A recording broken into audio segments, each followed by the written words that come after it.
আমি চাই বর্তমান যুগের উপযোগী শিক্ষক। ভালো, তাই হবে, দিন 7 মধ্যে জোগাড় করে দিচ্ছি বলে বিমল তার অফিসে গেল যথারীতি। সেদিন বড়বাবু তাকে কিছুটা চিন্তিত দেখে বললেন, আপনাকে আজ যেন অন্যমনস্ক দেখছি স্যার। না, হ্যাঁ, একটা টিচার জোগাড় করে দিন তো। কী রকম টিচার চান? বর্তমান যুগের উপযোগী জোয়ান টিউটার। যে আজ্ঞে, আছে একটি আমাদের পাড়ায়, মা বাপ হারা একটি ছেলে, খুবই ভালো ছেলে, নিজের চেষ্টায় পড়েছে, বরাবর বৃত্তি পেয়েছে, কোথায় যেন প্রফেসরের জন্য চেষ্টা করছে। তাকেই বলে দেখি। মাইনে কত বলবো? যা তিনি চান সেটাই দেওয়া হবে, তবে মেয়েটাকে পাস করাতে হবে। আচ্ছা, আমি কালই কি তাকে আনবো এখানে? আনবেন, বলল বিমল, কিন্তু তার খুব ইচ্ছে একটা ছিল না। তবে রমলাকে থামাবার জন্যে ভালো একজন টিউটর না রাখলেই চলে না, তাই এই নতুন টিউটরকে আনতে বলল। সন্ধ্যায় বাড়ি এসেই বিমল জানিয়ে দিল, কাল থেকে মিনি হিরণের জন্যে নতুন টিউটর আসবেন, প্রতি সন্ধ্যায় এসে পড়াবেন 2 ঘন্টা। সকালে অবশ্য ওই বুড়ো পণ্ডিত মশাই রোজ পড়াবেন। ওকে আবার কেন? ওকে জবাব দিতে পারবো না, যতদিন উনি থাকবেন থাকুন, বলে বিমল সেখান থেকে চলে গেল। রমলাকে আর কোনো কথা বলবার সুযোগ না দিয়েই চলে গেল। মিনি আর হিরণ শুনল মা বাবার কথাগুলো। তারা তক্ষুনি ছাদে উঠে গেল।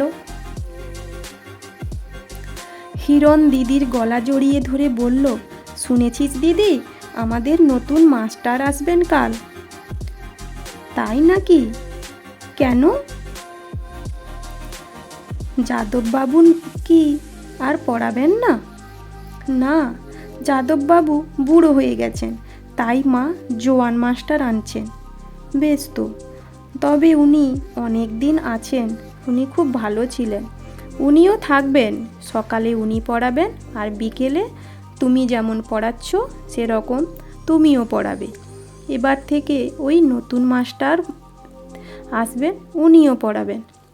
বেশ, তাই খুব ভালো, নতুন মাস্টারের কাছে পড়বে। না, তোমার কাছেই তো ভালো পড়ছি দিদি। তাতে কি, আমার কাছে তো তুই সবসময়ই পড়ছিস, পড়বিও। না, তোর মতো কে আমাদের ভালো করে পড়াবে? কেউ না, কেউ অমন ভালো করে পড়াতে পারবে না। মাস্টার চাইনে আমাদের। কী সব কুশিক্ষা দিচ্ছ ওদের? বলতে বলতে রমলা এসে দাঁড়ালো। চমকে উঠল চিনি, বলল, কুশিক্ষা কিচ্ছু না মা, ওদের নতুন মাস্টার আসবেন, ওরা তাই বলছে। আসবেই তো, তোমাকে আর পড়াতে হবে না। সন্ধেটা গল্প শুনে রোজ ওরা নষ্ট করে তোমার কাছে। না মা, ওরা গল্প করে না, ওরা পড়ে আমার কাছে। পড়ে কত তা আমি জানি বাছা, শাক দিয়ে আর মাছ ঢেকো না, তোমাকে আর পড়াতে হবে না। যা যা, তোরা এখন নিচে যা। রমলা ধমক দিল মিনি আর হিরণকে। হিরণ বলল, না, যাব না, দিদির কাছে পড়বো, গল্প শুনবো, যা খুশি করব, যাব না। হিরণ, প্রচণ্ড ধমক দিল রমলা। কিন্তু হিরণ অতি দুরন্ত ছেলে, সে গ্রাহ্য করল না মায়ের দাবড়ানি। শটান টেবিল থেকে বই টেনে নিয়ে পড়তে বসলো। বলল, দিদি, সেই ঘোড়ার গল্পটা পড়বো, সেই ঠ্যাং ভাঙা ঘোড়া আর দরবেশ। রমলা দেখলো ধমকে কোনো কাজ হবে না। হিরণের দেখা দেখি মিনিও বসে গেল পড়তে। সে একটা মোটা বই খুলে চিৎকার করে আরম্ভ করে দিল, নমি আমি কবিগুরু তব পদাম্বুজে, বাল্মীকি হে ভারতের শিরস চূড়ামণি। রমলা নিঃশব্দে নেমে গেল। কোনো উপায় নেই এখানে তার। চিনি যেন জাদু করেছে তার মেয়েকে। ওদের দিদি অন্তপ্রাণ, দিদি ছাড়া ওরা কিছু ভাবতে পারে না। দিদির সঙ্গে ভাগ না করে ওরা কিছু খাবে না। দিদিকে না দিয়ে কোনো জামা কাপড় ওরা পরতে চায় না। কে জানে এসব তাদের কে শিখিয়েছে? সম্ভবত